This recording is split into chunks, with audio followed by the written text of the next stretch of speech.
Thank you so much for joining us on this episode of Family Matters. My name is Purity Museo, and as we had highlighted earlier, tonight we talk about the plight of the visually impaired. And visually impaired persons have for years relied on canes to maneuver in their surroundings. What if there was advice that could address the variety of navigational challenges they face? A novel sonar device that uses sensors to detect nearby objects, thereby enhancing the movement of visually impaired persons, is attempting to address this challenge. And Jackie Wambiro highlights the technology that is promising to transform the lives of visually impaired persons.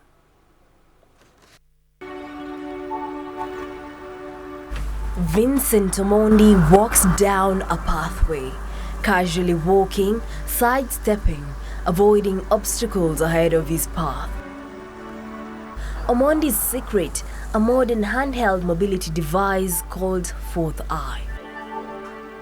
The device that can be used with a white cane is designed for visually impaired persons, enabling independent movement by emitting a high-frequency sound wave that bounces off objects as far as 6 feet before registering a light vibration on the user's palm.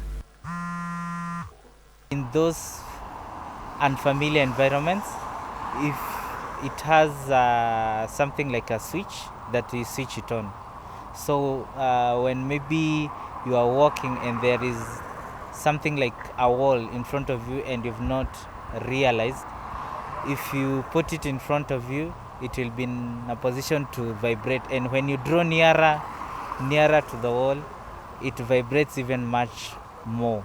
So you'll be able to know that there is a wall in front. So if you have this cane, it will be able to direct you even more to try and avoid the obstacle that is along the way. Moses Chiira is able to maneuver easily as he is able to create a mental map of the world around him using echolocation. Ranges of detection are radiuses of 2 feet, 4 feet, and 6 feet. So when I'm in the office, I usually set it at 2 feet. So that's because it detects objects that are way nearer, in a nearer kind of radius, so that I can actually make my way around in between seats, tables. Yeah, I can even detect doors. Chiira adds that despite the reliance on the white cane, it fails to protect users from obstacles above their knees. The limitations is the fact that it only detects obstacles that are above knee level. So it cannot detect puddles of water, potholes, open manholes along the road. So that's where the cane comes into play. But when you have it just when you're using it alone, then usually whatever is below the knee level, that's up to you to know how to maneuver around. Brian Mwenda, an entrepreneur from Nairobi County, is the brains behind Fourth Eye. Movement for visually impaired people is that you always need another person to guide you. So if you plan maybe to go from the house to your place of employment, you're going to need another person to help you to go all the way. And this is, of course, very costly, and also it ties you down in that you have to tie your time with someone else's. And this bars visually impaired people from accessing education, from accessing their places of work, and even from participating in the society. At the terrain and the accessibility of our towns and buildings for persons with disabilities, whereby even transport is a challenge for these people. What am I saying here? I'm saying that when you look, when this person is using a cane in urban towns like in Nairobi, we don't have traffic lights, special traffic lights to assist these people.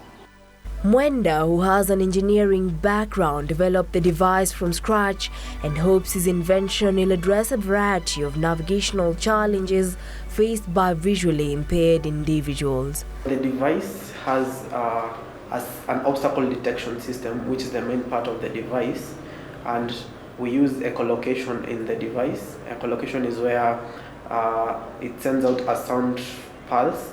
Then as the sound bounces off obstacles, the device can calculate how far the obstacles are and the nature of the obstacles. and feedback to the user is through vibrations.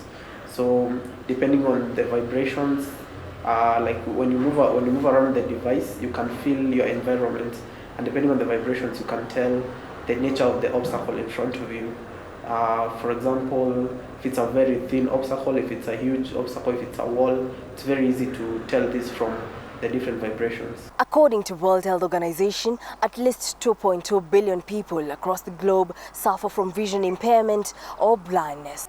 National Council for Persons with Disabilities estimate that there are 950,000 people with visual disabilities in the country. The council saying that they intend to lobby for more disability mainstreaming. We are supposed to issue adjustment orders, and we have given notice to contractors. We have given notice to actually developers who are actually putting their buildings, who actually contractors who are contracting roads, to make sure that these roads are accessible to our people. Reporting for Channel 1 News, I'm Jackie Wambiru.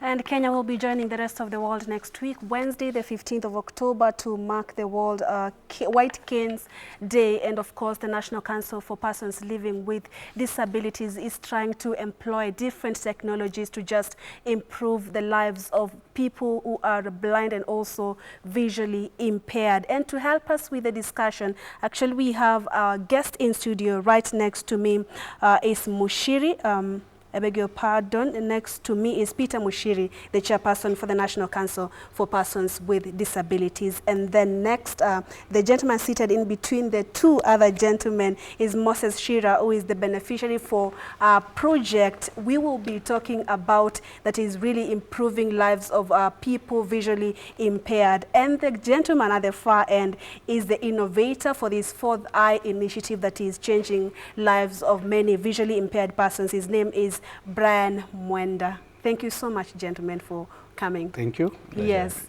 And just before we speak about this technology, I know you're partnering with the government and the National Council for People Living with Disabilities. And maybe, Muchiri, you can give us an overview of where we are, because the World Health Organization estimates that globally we have about 2.2 million people who are either totally blind or visually impaired. As a country, what's the range or the statistics like? Okay, thank you so much. The National Council for Persons with Disability is a state organ which was actually established by an Act of Parliament 2003, number 14. And right now, the core mandate of the National Council is to actually get right to work with Kenya Bureau of Statistics to get actual number of persons with disability so that it can help the government in order of planning. Number two, when the council register persons with disability, different kinds of disability. One of these kind is visually impaired people who we register as the council. And as a National Council for Persons with Disability, right now we have registered 950,000 visually impaired. This is the statistic which we have as a council, but we know that this might be even more in our country due to some illness, injuries, or even accidents.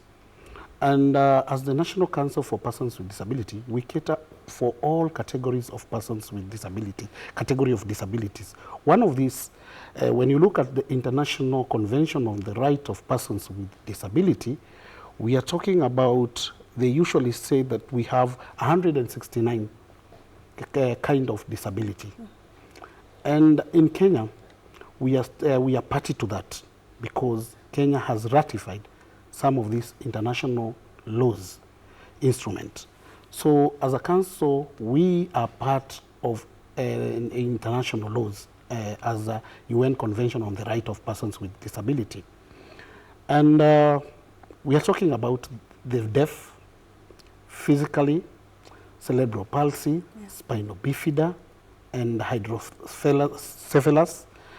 It's many. It's many. We are even the albinism is part of disability. Yeah. Yeah. All right. We'll get now back to the visual impaired because that's what we are narrowing down our discussion to. Let me welcome you, Chiira, to our discussion. Thank you so much for making your way here. Maybe you can tell us because we have different kinds of visually impairment as defined by the World Health Organization is the fact that you are unable to clearly see, and that clarity cannot be even rectified by use of, let's say, sunglasses. Sure. Maybe you can tell us how your condition started. Well, I had glaucoma from way back, but it hadn't been realized that it was glaucoma until around 2008, 2007 there. And by that time it had already destroyed my right eye. So I continued using the left eye because I was told now at that time I could only use eye drops because the technology wasn't so sufficient to rectify the condition. But then in 2015, when at that time I was a graphic designer, in 2015 my left eye got worse, and when I went back to the hospital I was told now the glaucoma had spread to the left eye and it's going to mess up the left eye as well. So it was decided that now it will be the right time and actually an opportune time to do the operation on the left eye and save it and prevent it from being lost as the right. So I was told that the best procedure to do was the laser, but now in the process of being done the laser operation, the doctors scarred my retina, and that's how I lost my sight. Yeah. Because now the scar expanded and it impaired my direct vision. So that's how it. Yeah. And when you talk about glaucoma, maybe what are some of the symptoms that you were expressing at that particular time? Well, the early signs. The early signs are ocular pressure. Your eyes become really cloudy, and there's a lot of aching around the sides of your head, and pretty much the cloudiness can last even for a whole day. But once maybe you're away from the light, maybe you slept for like an hour or so, the cloudiness just reduces, and that's it.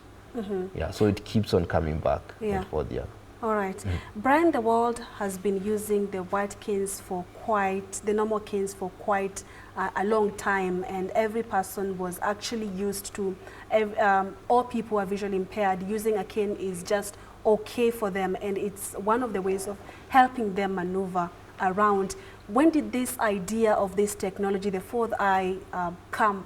What gap did you see as far as the visually impaired persons is concerned? Okay, thank you so much for that. For me, it was just a matter of seeing the pain that my friends went through, because I have many friends who are visually impaired from studying in integrated schools, from interacting just outside in the society. And I have an engineering background, and it is really painful to see how far technology has come. And in the era that we're sending spaceships to other planets, we're doing very amazing things with technology.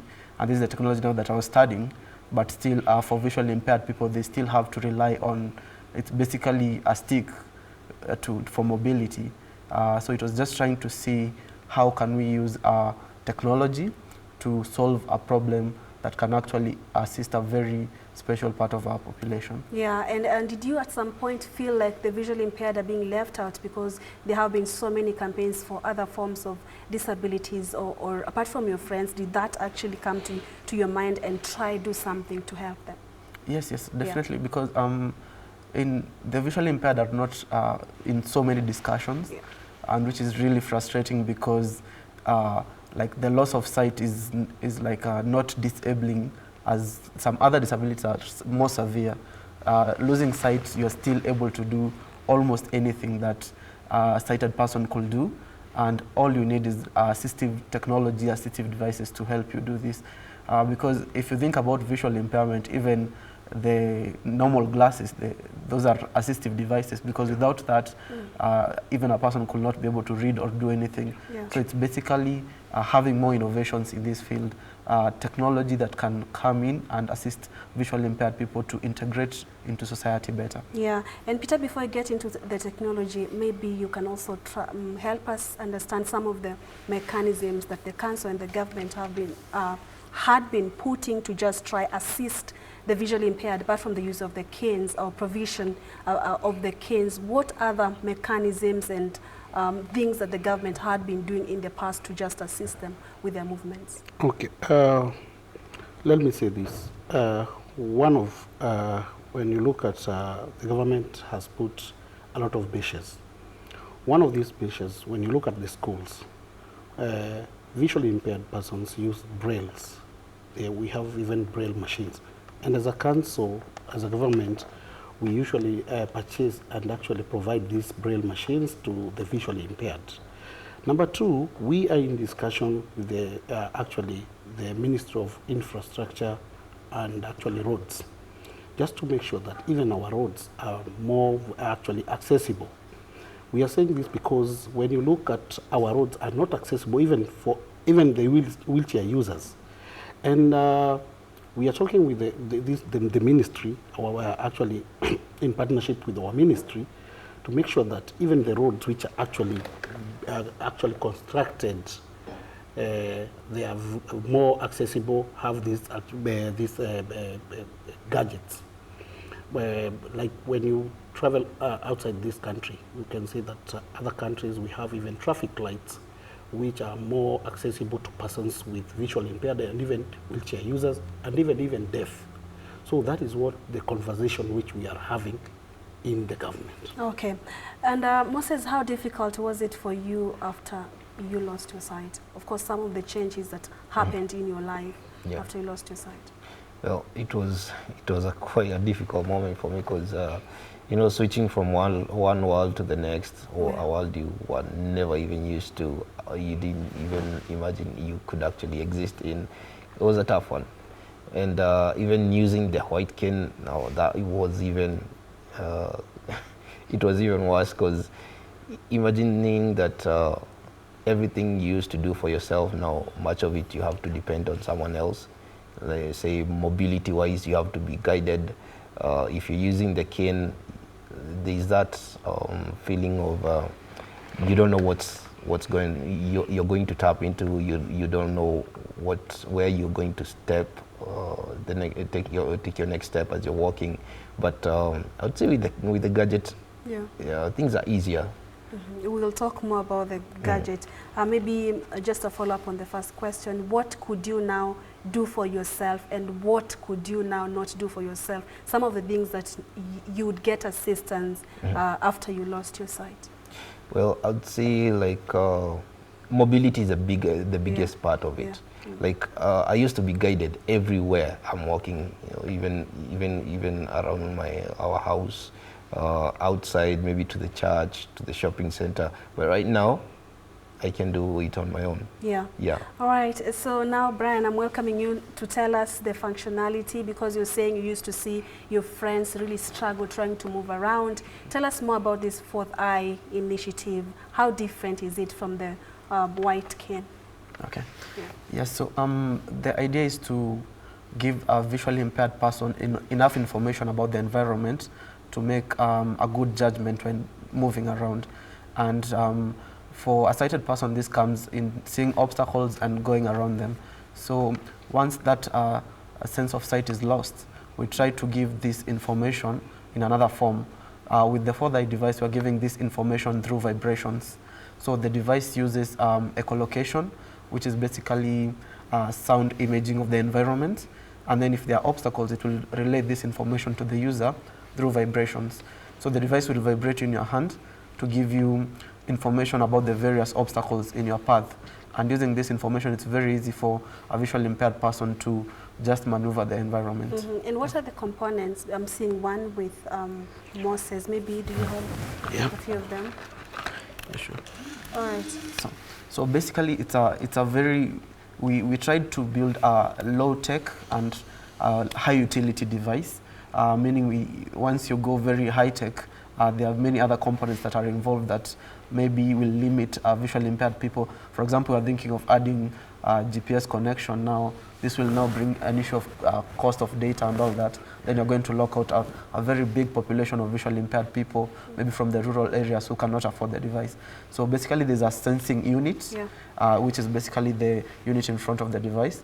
This is the one that now will detect the obstacles. And then now internally there's a vibration unit for feedback. So basically it's those two components. And wherever you point the device to, if there's an obstacle in front of you, the device will vibrate to warn you. It has different levels of obstacle detection depending on the kind of environment that you're in, where if you are in an indoor setting and the obstacles are much closer to yourself, you can use the range of 2 feet, where anything within 2 feet the device will vibrate to warn you. If you're maybe outdoors, the device can detect something up to 8 meters away, meaning if you are in an open area, you don't really need to get to a tree to tap it with your cane. You can adjust using a very simple adjustment knob on the top of the device. So like giving this information 8 feet to the user, 8 feet away before the user gets there, it's very, very critical for the visually impaired person. Okay, so this device, do you fix it on the cane? So maybe you can show us how it's done, because I'm already seeing Moses. So basically you can use the device with or without the cane, depending on the kind of environment that you're in. Oh, really? The device doesn't detect obstacles on the ground as yet, so you'll only use it independently, maybe in an office setting or in a very familiar environment where you know where the stairs are, maybe they're like it's an even surface. Basically. Maybe you can fix it for us and try.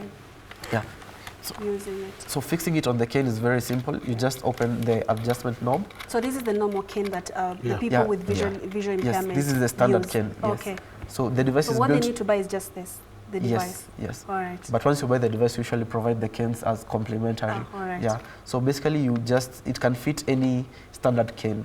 So you just slot in the cane from the top, and then you tie it on a screw, and it can convert any ordinary cane to a very smart cane. So after you tie, the red button is for adjusting? The red button is for the adjustment of the range, depending on the kind of environment you're in. So if you, normally you'd use the second, so you can just push the button, you'd use the second setting, which is 4 feet. It's the standard one. Basically it will warn you of anything 4 feet away. And this one? So once you push it to the far end, that is the maximum now range for 8 feet. It will tell you of anything which is 8 feet away. All right, and maybe Moses, you can tell us the difference when you are using the normal stick and now you're using the one with the fourth eye device. Have you had any difference with you, especially movements, navigating from one point to another, or how would you describe it as the person who is directly using it? I can say using the cane is awesome.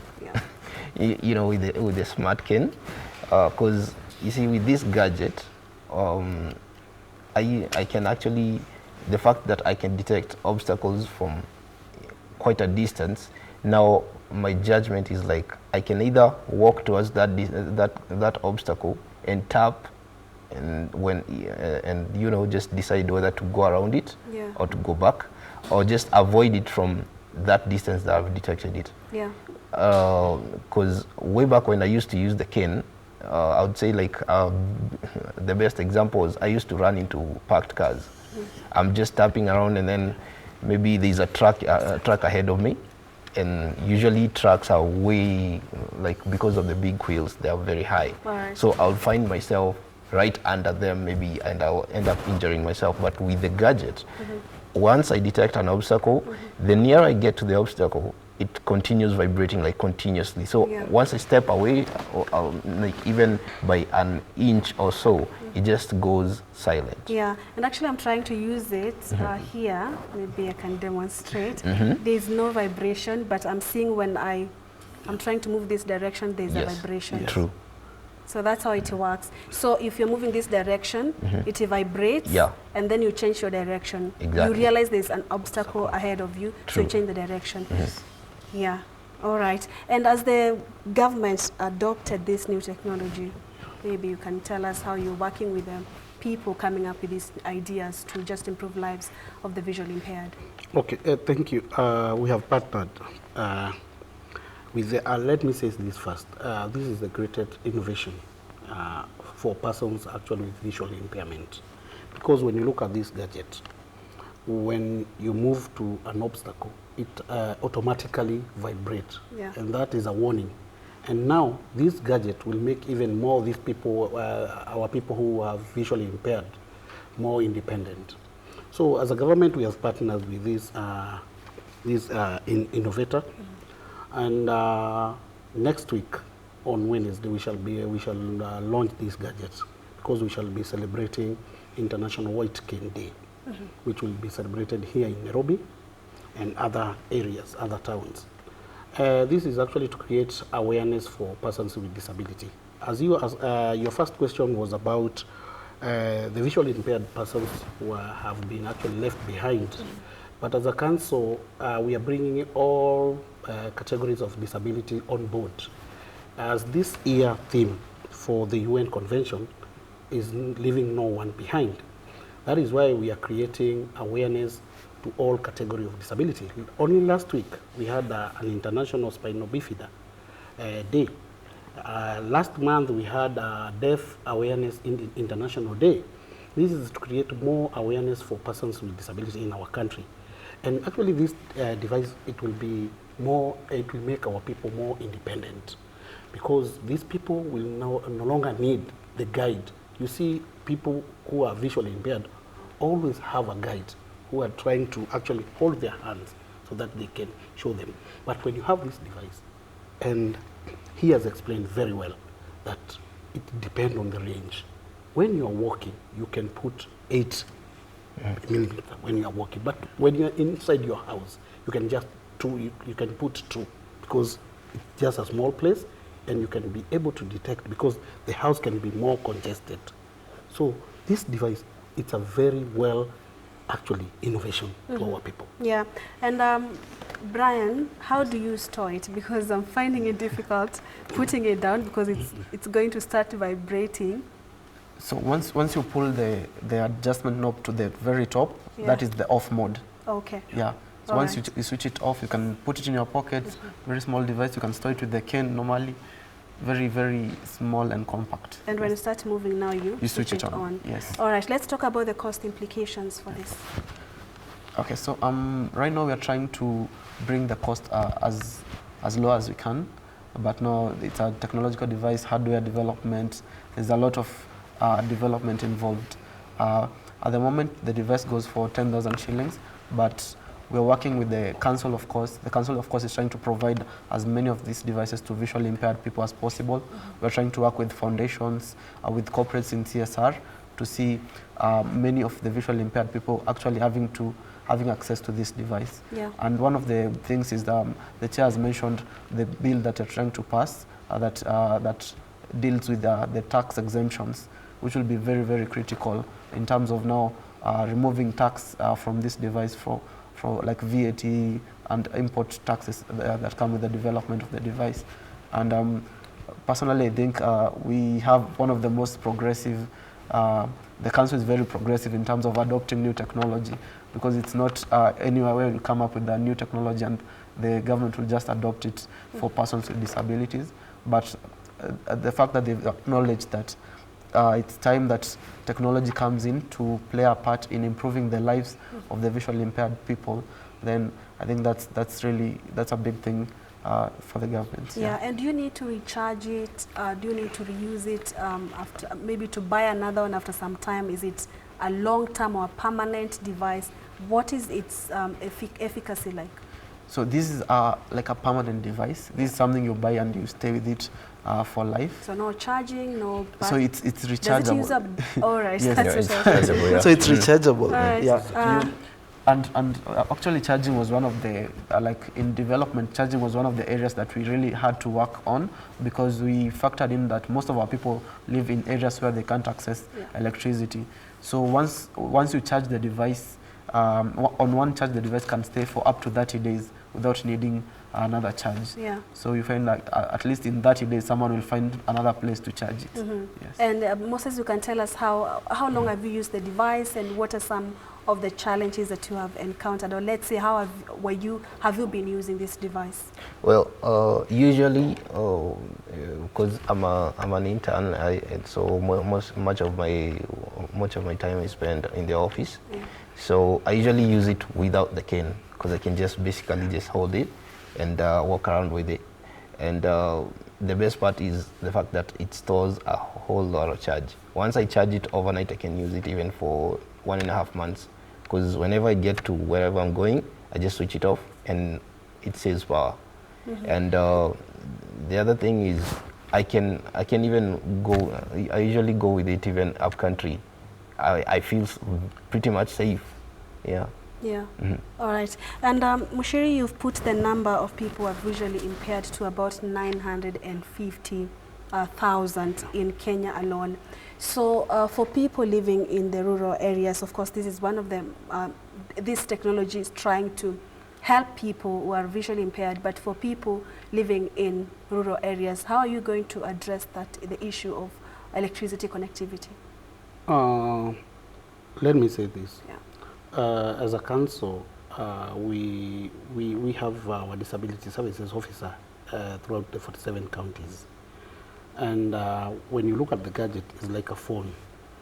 When your phone has no charge, and I'll ask Brian actually to come with more innovation, how this gadget can also be using a solar system, because it will be much easier for those people who are living actually in rural areas. And for us as a council, what we shall do, we shall try to provide, because that is our core mandate, to provide some of these mobility devices. And this is a mobility devices because for so long we have been providing the white canes. But now this is a very, this gadget is a very actually independent gadget for the people. And you have listened to Brian, my brother here, Chiira. He has said that when he's in office, he just use this gadget or only this gadget without even a cane, because when he detects any obstacle, it will vibrate automatically. So what we shall do as a council, we shall try actually and procure some of these gadgets to provide to our people who are in rural areas. But also I'll urge Brian to come up with more innovation on how this gadget can use a solar system. Yeah. Yeah. And there is the issue of financing, especially to the people who are visually impaired. And when you look at the persons living with disabilities, Kitty, I think the last budget you're given around 400 million for people living with different disabilities. Some of the challenges, especially for the visually impaired, the issue of the stick, and we are still sticking to the people in rural areas. Most of them don't have this walking aid as simple as a white cane, you understand? So what would you say as the council that you have enough funding from the government, or you need more? Or what are some of the challenges that are council, because there's also the bill that is before Parliament and you're looking for exemption of taxes and also employment opportunities. What are the real issues at the council right now? Let me say this. First of all, it's not 400 million. Yeah. It's 259 million. Okay. 259 million to cater for around 169 different disabilities. Around 6 million persons with disability in Kenya. Yeah. And that is why we are calling upon even our stakeholders, even our partners, and even corporate to come and join us. Because let me tell you, we receive 12,000 requests annually for mobility devices. And what we can provide as a council is 4,000. So we have a deficit of 8,000. And when you look at our budget, this the amount which we get from the government is actually to cater for all activity for the development, for buying mobility devices, actually paying for the bursary schools for the student with disabilities. And we have discussed and we are reviewing our guidelines that even parents with children with disability, they are supposed to be incorporated in as the beneficiaries of this kitty. And when you look what we get from the government, we try to actually to divide this money to cater for all categories of disability. And that is why we have reviewed our guidelines, our regulations and guidelines. And right now we have a bill in Parliament. But also, as a council, we felt that still when we are waiting for this bill, we can also review our regulations and guidelines to make actually work easier and the process easier for persons with disability in terms of registration of persons with disability. That has been a challenge for so long for persons with disability. Actually, to register as a person with disability in this country is difficult than to actually to get a passport. And we don't want to subject our people to this tedious process of registering. We want, when we register a persons with disability, when we give you our card, this card of registration of the council is an authenticity document that you can use it anywhere in this Republic of Kenya. Number two is about the tax exemption. That is where we are having another problem now, because this tax exemption for persons with disability, some of these devices are exempted.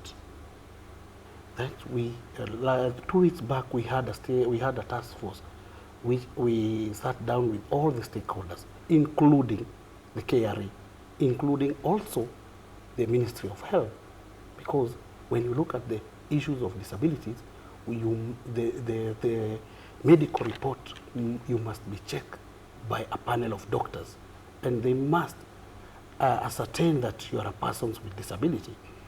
In international UN Convention on the Right of Persons with Disability, they say we have social and medical. So medical, even if you don't have a finger, they will say you are a person with disability. Even if you are using your specs, they can say, because those are mobility devices, they will say that you have a disability. For us as a council, we have defined the word disability, because there are some people who can be given these mobility devices and they can actually do their own business, day-to-day business, without any hindrance. This is why we are saying as a council that we have permanent disability, we have mild and severe. So that this, when the KRA is issuing a tax exemption certificate, for those permanent disability, they can be given a permanent exemption. But for those who has actually, let's say, mild disability, it can actually, that is where you can be subjected to a panel of actually vetting system. Yeah. All right, and as we wind up, maybe Moses, you can let us know some of the issues. I know having this device is one of the reliefs that you are getting as people who are visually impaired, but what are some of the struggles that you go through even as you try to navigate around when you are actually visually impaired? Well, I would say moving around is a problem still, because our city is not disability friendly at all. Because you find open manholes, you'll find uneven pavements, you know, and even our transport system is has a bit of a problem, because you don't know, I don't think they have they are aware of actually persons with disability, especially the visually impaired in this case, because the assumption is once you get into a matatu, you know where you're supposed to sit.